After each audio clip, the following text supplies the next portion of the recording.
Welcome to Women Leadership Nation's Breaking Barriers podcast. Are you ready to break through the barriers in your career? Well, sign up for our newsletter and you'll receive exclusive content, updates, and new podcast episodes delivered right to your inbox. They'll help you tear down those barriers and roadblocks that are holding you back. Today's guest is the Manager of Legal Services at Slate Asset Management and a producer at Supre Incorporated, a company that creates inspiring medical documentaries showcasing the journeys of individuals coping with chronic illness. She has over 18 years' experience as a law clerk, practicing in the areas of corporate and securities law in various industries.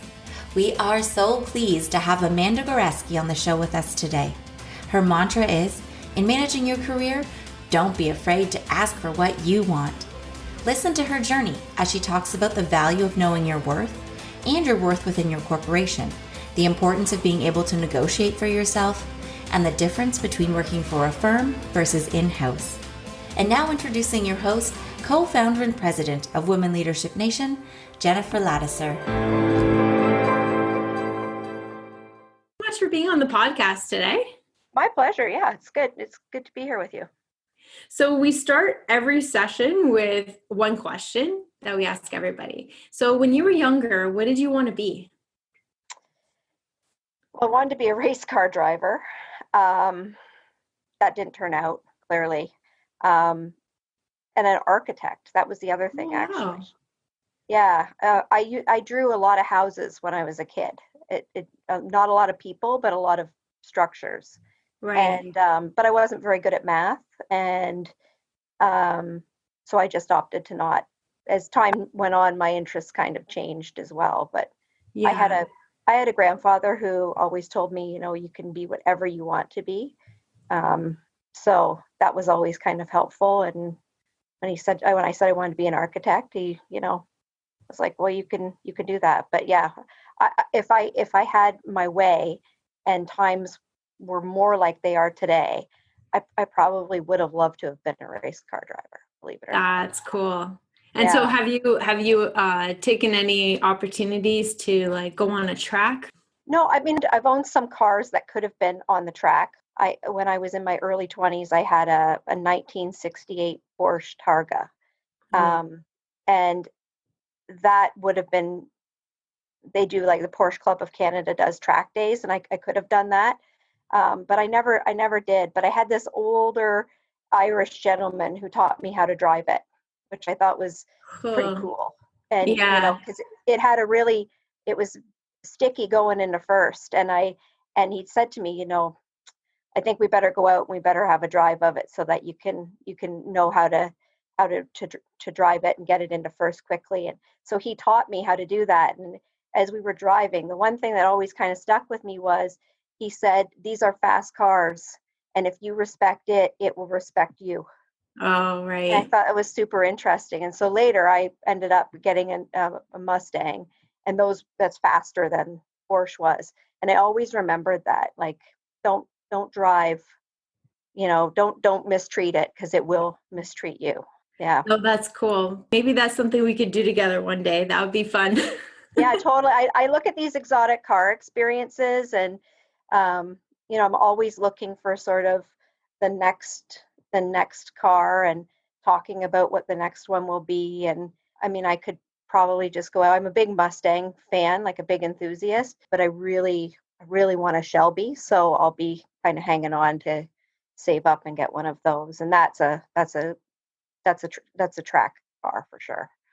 You're in law now, as well as we'll get into a little bit about some of the other fun things that you're doing in your career. But what sort of drove you to go into that path? I'm actually not sure what exactly made me go into that path. I think my dad wanted me to be a teacher, and I knew for sure I did not want to be a teacher. And when I went to Queen's, I took a constitutional law course just because the area I was studying kind of allowed me to take some Queen's law courses, and I just really liked it. And I liked I was really good with I'm really good with structures, but not so good as far as creativity goes. And so just found that because I understood the structure behind laws, like, and the interpretation of the wording and that sort of thing, that I thought it was sort of the right career for me. And I thought I'd make decent money doing it, which was another big thing. And we had a family business at the time, a big one, like a big family business. And I thought, okay, well, I could be maybe helpful that way. So that was sort of the driver, I think. I think the plan was always that I would be a lawyer, but I decided to go to college first and be a law clerk to see if I liked it before I did the investment. And it just basically, I got a job in the entertainment industry pretty well at a school, and I haven't really left that career. So I've been doing it now for 20 years. Wow, that's great. And so in terms of, women in law, did you find like going through school and then when you got into it, was it pretty balanced? Or because what we're finding is that there's a lot of women going into law, but when you get to say with a law firm, the partner level, it starts to decline. What was your experience? I think I worked a lot of in-house. So my career has been in-house, meaning like in a corporation. I have worked with a number of different female lawyers over the years, some very, very successful ones. But I do also have friends that are lawyers and who are in firms and, have been looked over for partner because they were pregnant again, or, and have had some that are pretty, pretty ballsy to be like, no, you're not going to overlook me because I'm pregnant. That's discriminatory. I think firms are getting a lot better from what I understand. But I think it's still a bit of the old boys club a little bit. Mm-hmm. I will say this, the business that I work for right now, they're very progressive.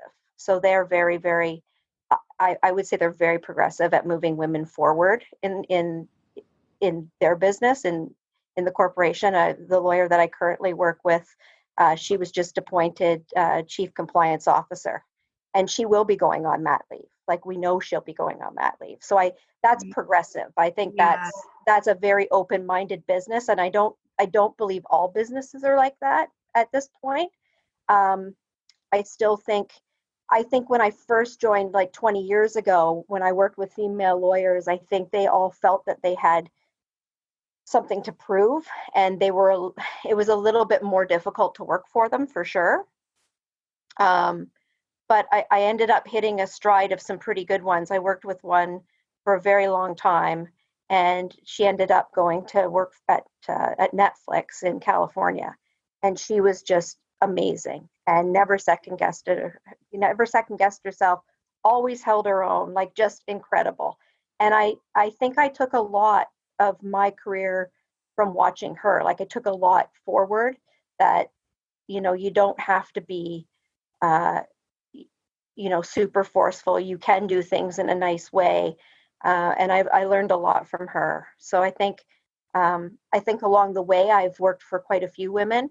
I think some good and some who definitely feel like they have to prove themselves. Mm-hmm. But I think as time has moved on in my career, I think it's less and less that women are feeling that way. That's my opinion, at least in-house. Right. The firm might be a different, I did a couple of short stints in firms, and it wasn't for me. No.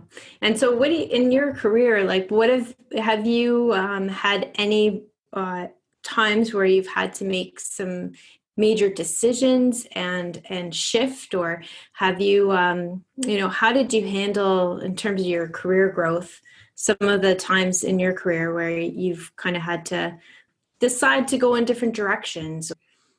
Yeah, I think it's, I've made some moves definitely that are kind of, I think some people would think we're a little bit strange, because I definitely get asked about it on my resume. So when I came out of school, I worked for a small firm in Newmarket, and I did corporate estates law. Mm-hmm.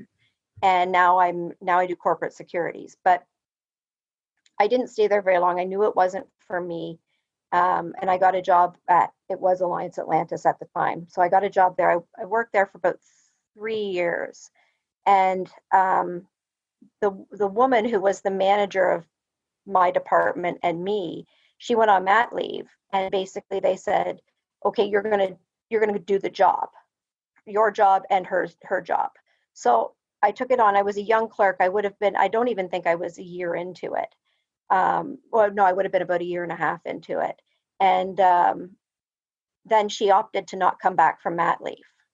And the general counsel said to me, okay, well, we're going to give you the title, but no pay increase. Oh, wow. And at that point, I kind of thought that was wrong. It left a bit of a bad taste in my mouth.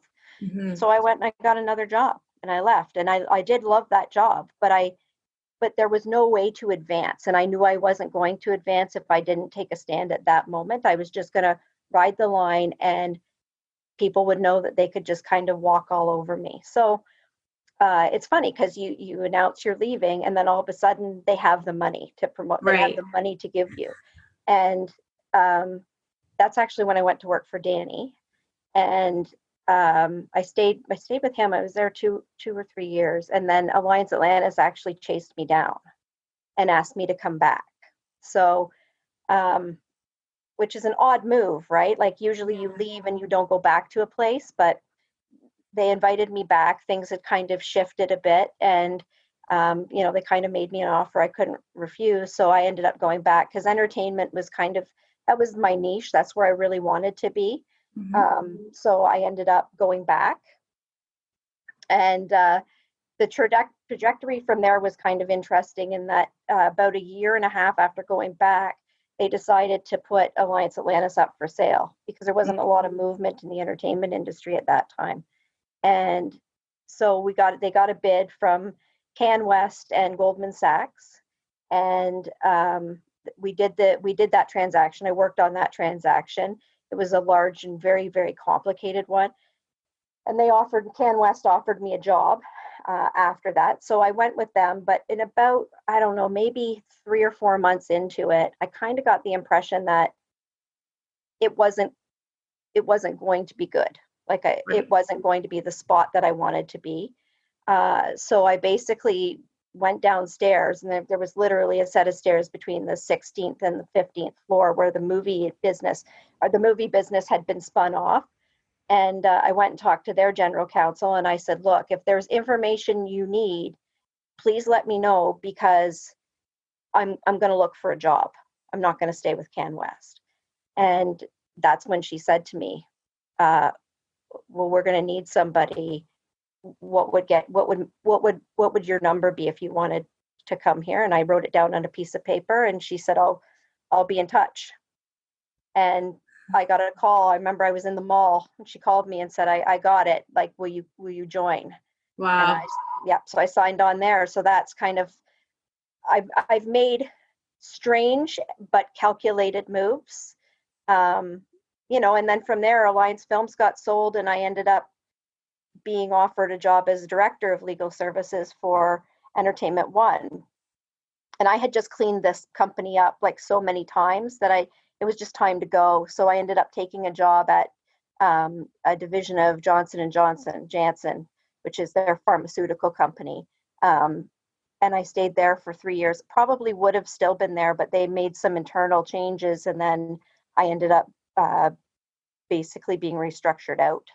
So that was, I think, probably the toughest time in my career. Mm-hmm. And then it was just a matter of kind of plugging the gap, and so I went through 3 jobs before I ended up finding this one. And it was hard. That was the first time, I think, in my career where I really struggled to figure out what it is and where I wanted to be. Mm-hmm. and trying to find the right sweet spot again. And thankfully, I think I've found it. But, I enjoyed my time in the pharmaceutical industry. And, a lot of people, moan about pharmaceutical companies, but I think they do have, in some ways, the best of intentions, or at least Janssen did. Would you say that too, like all the unique experiences that you've had actually creates an opportunity for you to look at things differently and from a unique perspective? Whereas if you had stayed in one position doing the same things, you wouldn't have grown? Yeah, for sure. I mean, I ended up seeing a lot of things that I probably wouldn't have. I mean, I definitely think for me, going back to Alliance Atlantis was a good move. I got to work on this huge transaction and I was kind of right in the middle of it. And I think, I would have been, I guess I would have been about 14 years into my career. No, yeah, in and around there when Alliance Films sold, but 7 years into my career at the time Alliance Atlantis sold. And I got to be sort of in the middle of this eye of this storm coming together and this huge company being broken apart into pieces. And I don't regret that move. It was a good move because now I see a lot of I see a lot of things and I'll look at things and think, well, that doesn't look right to me. So um, I think that really, and I managed we had like 800 subsidiaries. Wow. So I think it was a really, really, really good move. And I think moving to Alliance Films was an excellent move. And I don't regret one step of my career. And I know a lot of people do, but I don't. I think everything kind of happens for a reason. Yeah, I love that perspective. I think it's true because I think that even when you may not realize it at the time, there's something that happens later on in your life and you're like, wow, like I learned from that. So what advice would you give to, say, women that are just, getting into their career in law and, maybe, advice in terms of when is it right for them to go with a firm versus when is it right for them to go in-house? What recommendations do you have for them? So I had somebody once tell me that my personality was too dynamic for a firm, which I thought was kind of interesting. So Yeah. I think part of it is for me. I think if you like structure and if you like, you know, billable hours and you want to kind of stay in your lane and do resolution drafting and that kind of thing, um, then if that's the type of legal person you want to be, then I would say go to a firm. Right. But if you want to be somebody who's kind of in the thick of it and who may not even necessarily, like, even to this day, I don't necessarily just do legal work. Like, I get asked to do all sorts of things and I think, well, I'm not really sure how this is legal work, but okay, I do it because I take it as a learning experience, right?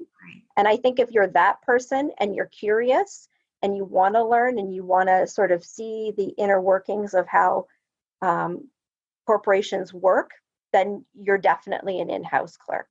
And I think there's a balancing act as well. Like, if you're, and that's not to say there's not late nights as an in-house clerk, because there is, and you're definitely going to have to do your time, but there are later nights and there is a lot of pressure to have your billable hours as a clerk in a firm. And if that's not for you, then I wouldn't recommend it.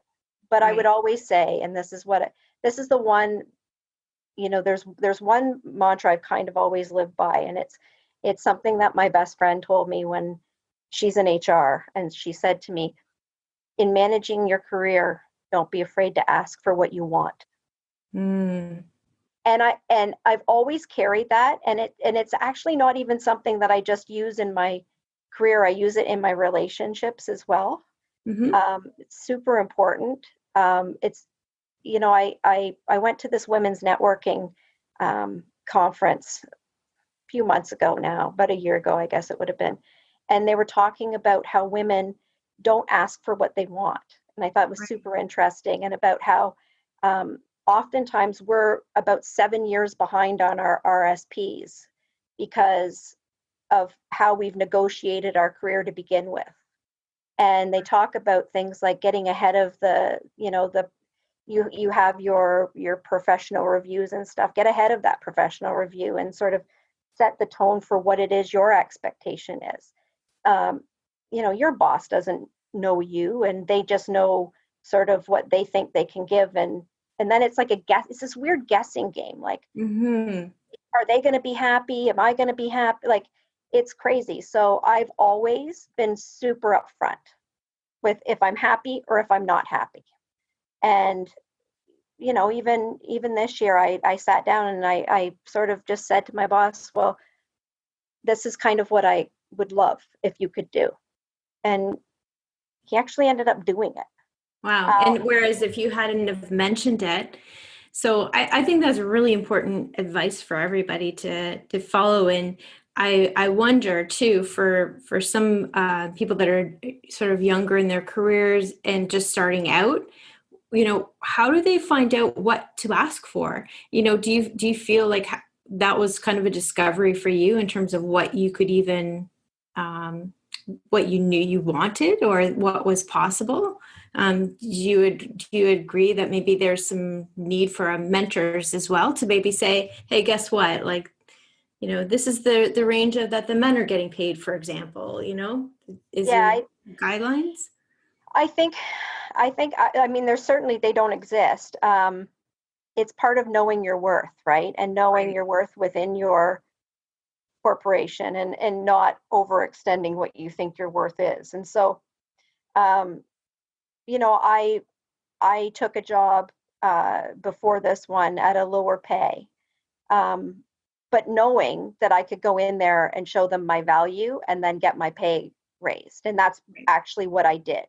And I made it clear when I went there, oh, by the way, I took less money, but I do think I deserve. And I gave a sort of pay scale of what I had been previously paid and, how this was different. And sometimes you have to make your own case. That's the most important thing I can say is, I had a few jobs ahead of me where I was able to say, well, I made this and I did this and this is the comparison. And, I'm also at a point in my career where, and a lot of legal professionals will tell you senior law clerks are almost impossible to find. Right. Like we seem to be like the rarest of breeds. And you get cold calls all the time. Like, are you happy? Do you want to move? They're hard to find. I don't know why that is, but you can find like 3 lawyers to 1 senior clerk. It's very strange. Wow. And we do different things. I kind of equate them to like doctors and nurses. But I think, I think there should be some sort of class to teach young people, female or male, when they're coming out of school, how to negotiate for themselves. Oh, and yeah. how not to be kind of pie in the sky either, right? Like, but I do think we don't set our young up for A, knowing their worth, and B, knowing what to ask for. Right. And how to approach it. I mean, I think also there's a lot of times that there'll be advice out there to say, know your worth and definitely ask for more. But then also the practical approach of how do you do that? So like literally what words do you use? How do you build the case and that type of thing? I think that makes a lot of sense. Yeah. And I mean, it's a very easy thing to do, especially if you do it once and you're successful. Right. I mean, I'm lucky. I would say at this point in my career, I'm very lucky. I have a very receptive person that I work for. He, I can be just as straight as I need to be straight with him, and he has an appreciation for it. I think the not guessing or knowing that he doesn't have to guess with me, I think it takes like a lot of pressure off of both parties, right? Right. No, that's good. So, yeah. And so I know some other fun things that you're working on. So I'd love to learn how you got into documentaries and maybe a little bit more about that. I know that there's 6 out right now and all in the health education platform. But was that something that came from like a personal interest in film and television, or how did that come to be? Well, I've always enjoyed film. I've always enjoyed television, and that's kind of that was sort of the backbone of my career. And I think when I went to Janssen, thankfully we had some pretty dynamic marketing people, and I don't know how it came to pass that they found out that I worked previously in entertainment, but Calvin, who founded. I'm a producer for a company called Supre Incorporated. And Calvin founded the company. He left Janssen. He's a marketing executive. And when he was working at Janssen, he had this idea that, you don't have to push a brand of medication, but you can tell a story and educate. people with certain disease states, and make sure that because there's a lot of misinformation. Like Dr. Google can be kind of scary at times. Yeah, we've been diagnosed with a lot of things Yes, by yeah. ourselves. Me too. At 2:00 in the morning. Yeah, exactly. So basically I remember it clearly. I was walking out for the day and Calvin kind of caught up to me and he said, "Hey, I've been pushing this idea to do medical documentaries on people with certain disease states from diagnosis to treatment. And I need somebody on the content committee from a legal perspective. Would you be interested?" And I'm like, "Sure, I'm happy to do that." So we did a few films. I have a few friends that are filmmakers. So initially, the first few films we went out and got filmmakers. We interviewed directors and fairly well-known ones like throughout, but they were always Canadian. Like we did a lot of like work with Canadian directors, and I knew the company that did Our Man in Tehran, the documentary, the real story to the Ben Affleck story. So I contacted them and they agreed to sort of work with us on a film. So the first series was the psoriasis series. And it's like, I think that's sort of like the synergy of how it all kind of came together. And then after I left Janssen, Calvin and I stayed in touch, and I think he's a filmmaker by nature, and his career had sort of focused on marketing and commercials and that sort of thing. And I think he just decided that he wanted to make sure that patients had the proper information and some hope. And these were kind of projects that when I worked on them at Janssen, they were feel good projects. I felt like I was making an impact in telling somebody's story. And so I did a number of them with them. Like we had a few different projects on the go when I left. But the one that I was most involved in would have been Beyond My Skin.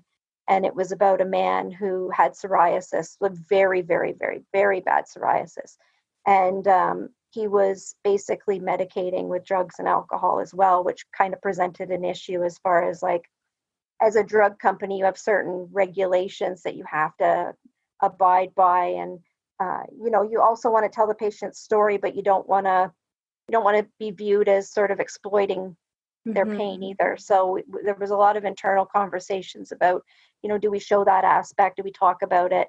And, the answer we came to is there's a responsibility to talk about it because it's part of this person's journey. So we did, and he was fine with it. And it's pretty uplifting. I mean, he wasn't able to sort of do the things that he wanted to do because of the way he looked. And through treatment, he ended up sort of getting his life back and going back to the gym. And that's what you see in the documentary. The most recent one we've done, I mean, Calvin left Janssen, started Supre. And then we have a finance guy from Janssen that works with us. And then me. And we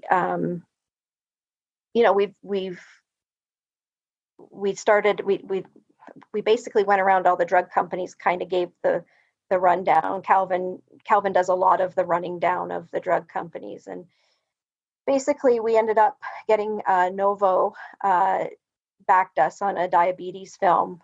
We got Cory Conacher, who is an NHL player. He has type 1 diabetes, but he also basically he was born with his bladder outside of his body. And so he agreed to be in a documentary on type 1 diabetes because it's a fine balance when you have it, right? Because you have to manage your insulin, and he plays sports. And some people believe you can't be an athlete and have type 1 diabetes. I mean, Max Domi's another one that has it. And so we kind of chronicled his story. And at the time, it was kind of interesting because he had just had a son. So we ended up calling that Miracle Baby. And that tracks, sort of how Cory Conacher dealt with these health obstacles and how he overcame it to get into the NHL, and sort of his dreams for his son. And I think that got like something like 6.3 million views or something like that. Like it was, anyways, they're watched, and we try to put them out there as much as possible so that, people know that it's not, the disease doesn't have to command you. You can command the disease. And it's, the same with the schizophrenia film After Winter. This young man who just, his life kind of fell apart and nobody understood why.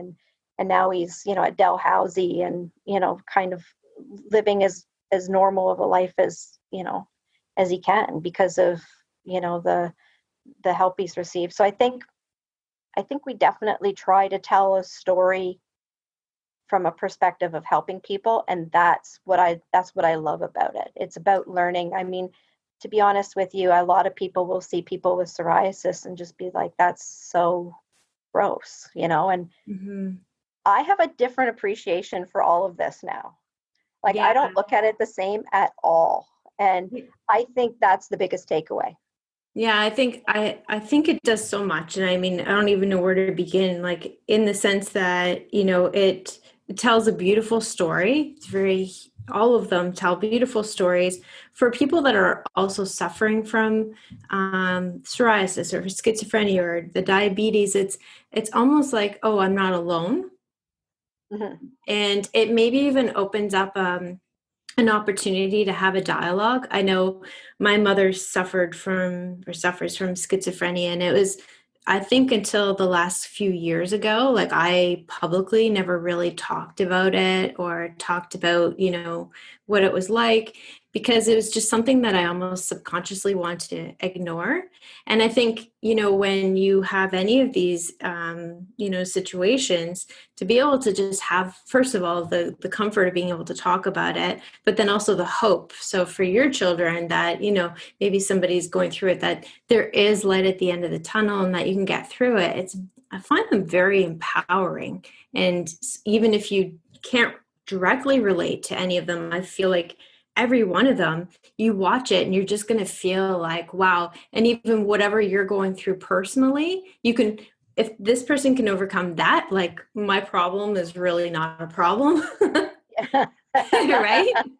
Yeah. It's one of those things. I mean, it's definitely a struggle at times to get them funded. Just because of the way pharmaceutical companies are regulated. And, I think there's an old guard out there with, well, we can't do this. And I think there's a lack of understanding that we don't mention brands. It's not about mentioning brands. And definitely our psoriasis film, it won, best documentary with the dermatologists. And, we've got, I think After Winter is going to be, is a selection at Kosovo Film Festival. We had the Miracle Baby at Syracuse Film Festival. So, I mean, it's one of those things. I think Calvin actually won Marketing Award of the Year for one of the films as well. Wow. It's one of those things. It's really tough to get people sort of on board, and the films, I think, speak for themselves on the impact. And we've been trying to sort of get a couple of different ones off the ground.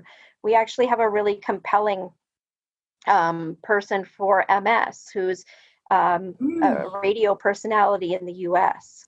But that's been tough. Like, we've been talking to the MS Society, and it's tough to sort of change the view of, well, this isn't what we normally do, or right. How does this work, or how does that work? And, meeting the ethical thresholds. And I think the more we grow and the more we brand and branch out, I think it'll be easier. Mm-hmm. But Calvin does an excellent job at trying to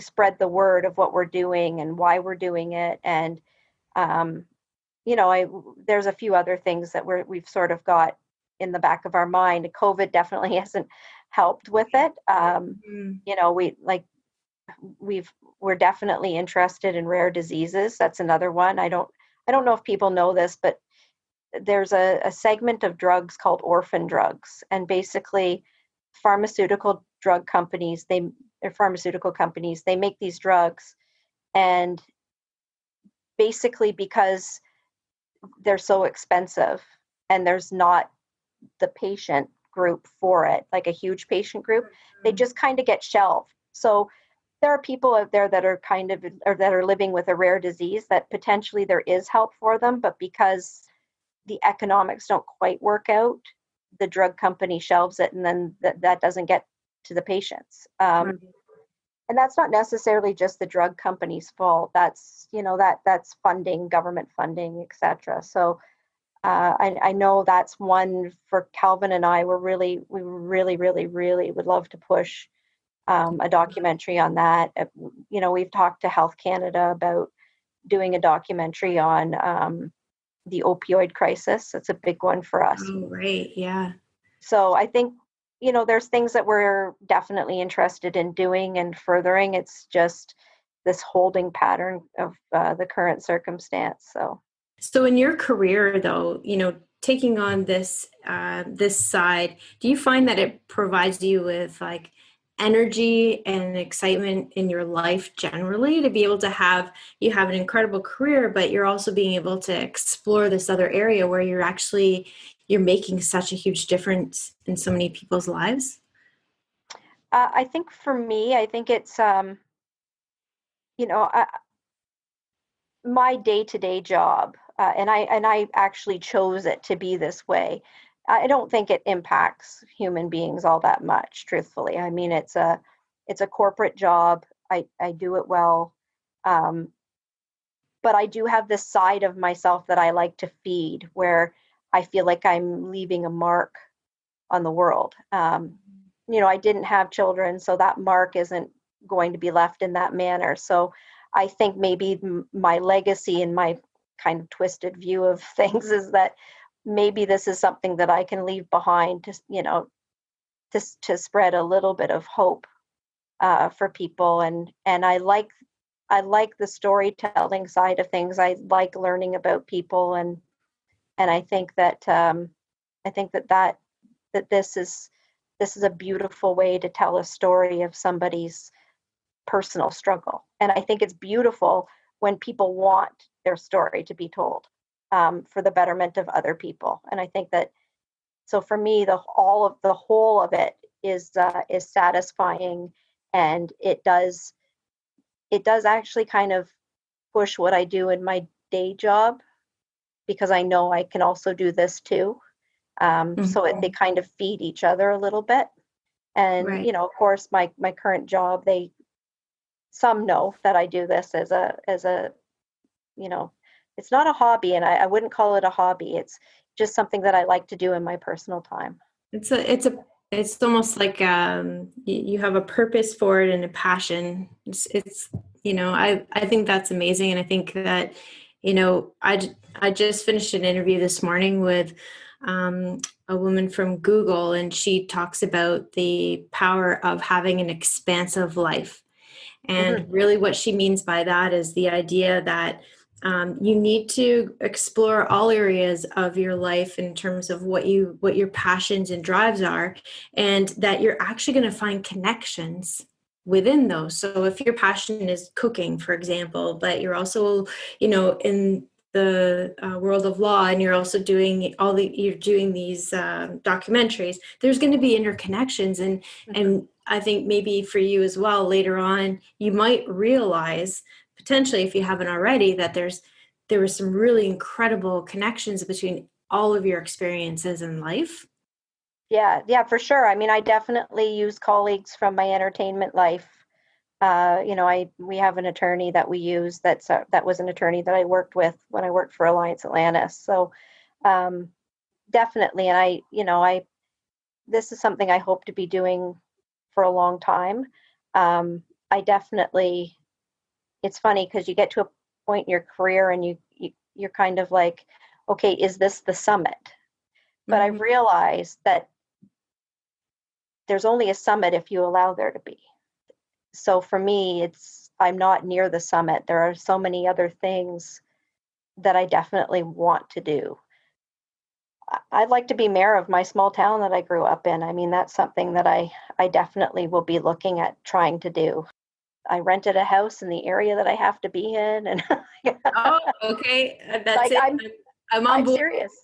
And it came up at Christmas with my brother Yeah. about me wanting to be mayor, and he's like, "This is the first time I'm hearing of this. How long have you wanted to be mayor?" And I'm like for a while, I've wanted to do this. So definitely something that will eventually come to pass. Whether I do it, I might just do a council run this time around. Yeah. Because if I'm going to do it, I don't want to be doing my day job and be mayor at the same time. I think it's a lot, but and I want to do a good job at it.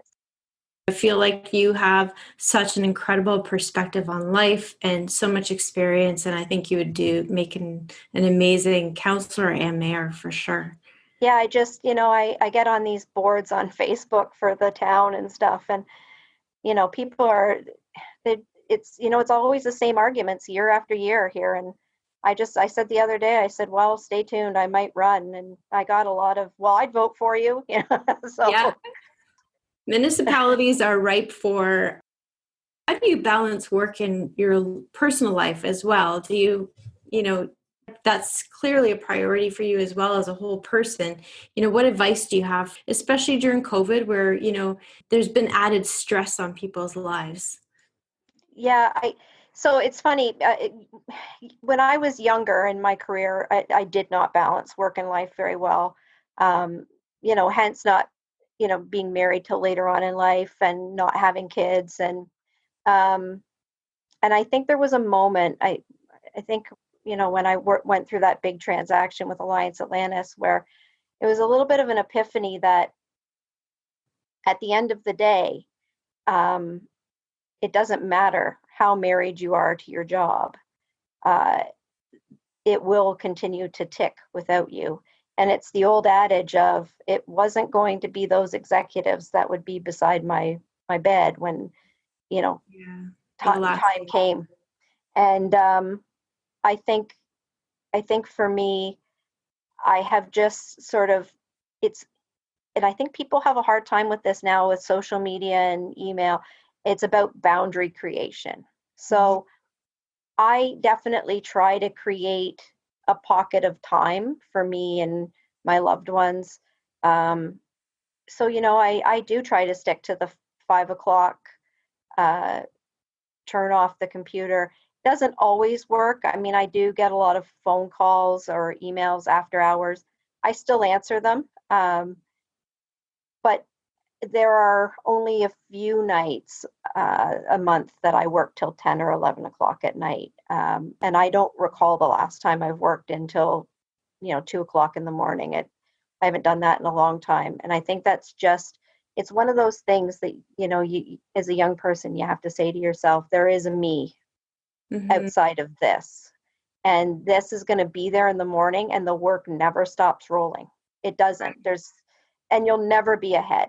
So I think that it's a fine line when you're young and you're trying to make your way. But it doesn't always have to be, I'm connected to my phone. If you don't see your parents for, 3 weeks and you go visit your parents, you should not be on your phone. You should be paying attention to those around you, because they could be gone. I think that's probably what COVID's kind of taught me the most, is that I can be here and my loved ones can be around me, and I'm not really paying attention to them because I'm working. So they still require the same amount of attention that I would have given them if I was going into the office. This isn't a free pass to just work 24/7. And I think that's the balance. I think the balance is, you're not giving your job or your career the best of you if you're constantly working. You're just not. Yeah, and I think even the ability to be all into your work, but then also all into your personal life as well, because I think that's really important. And certainly early in your careers, it's definitely easy to get wrapped up in it. But I think as you get older, you realize, and even as you get older, I know, you see people passing away more, and you realize how short life is and what is really important, So Yeah. And again, it's not, your job is important, and being proud of your job is important, and being proud of the work that you do is important.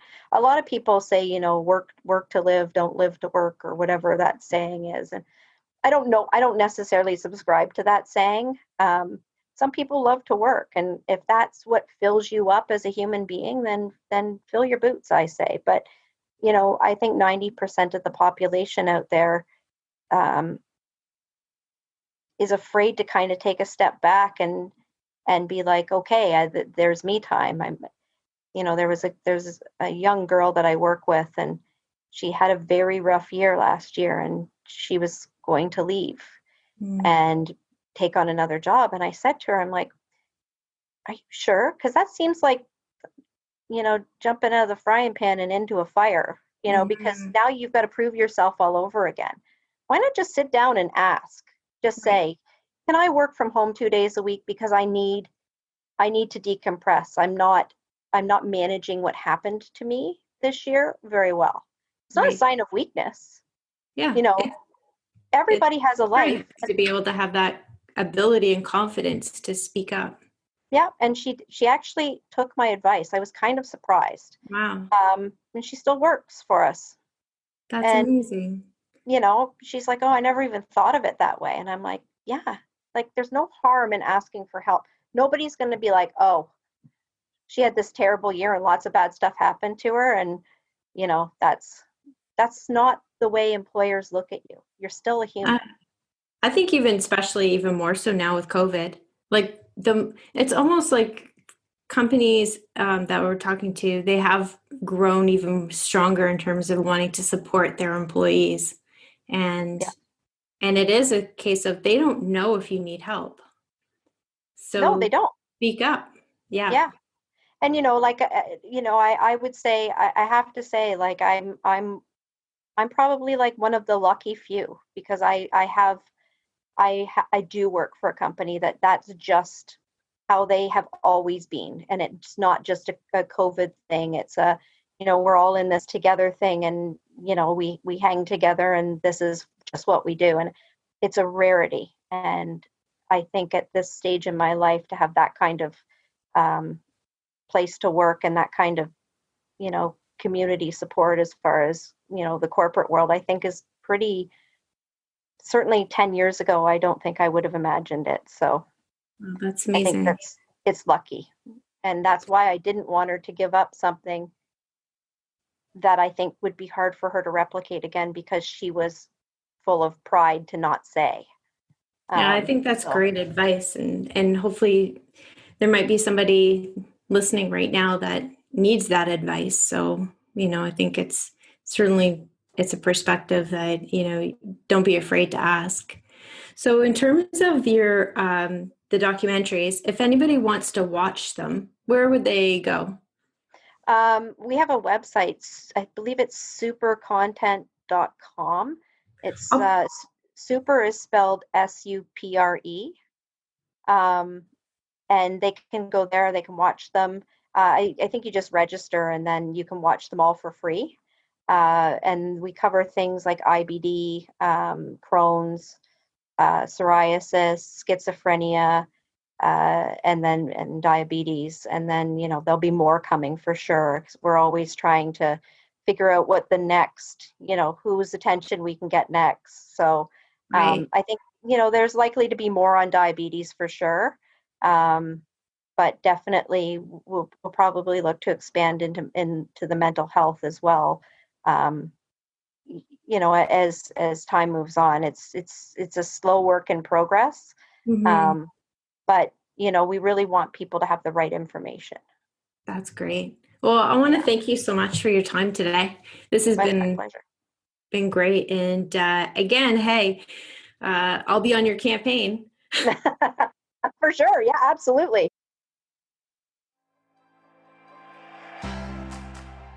Thank you for listening to WLN's Breaking Barriers podcast. We truly appreciate each and every one of you. If you enjoyed today's episode and you'd like to support the podcast, please share it with a friend, write a review, or donate and become a member of our community. To find out about the amazing perks available to our members, visit patreon.com/WLN Breaking Barriers. We want to help you continue to learn and grow. So visit womenleadershipnation.com, sign up for our mailing list to keep in touch with us and receive invaluable resources and new podcast episodes delivered to your inbox. Thanks again for listening. Until next time, keep breaking barriers.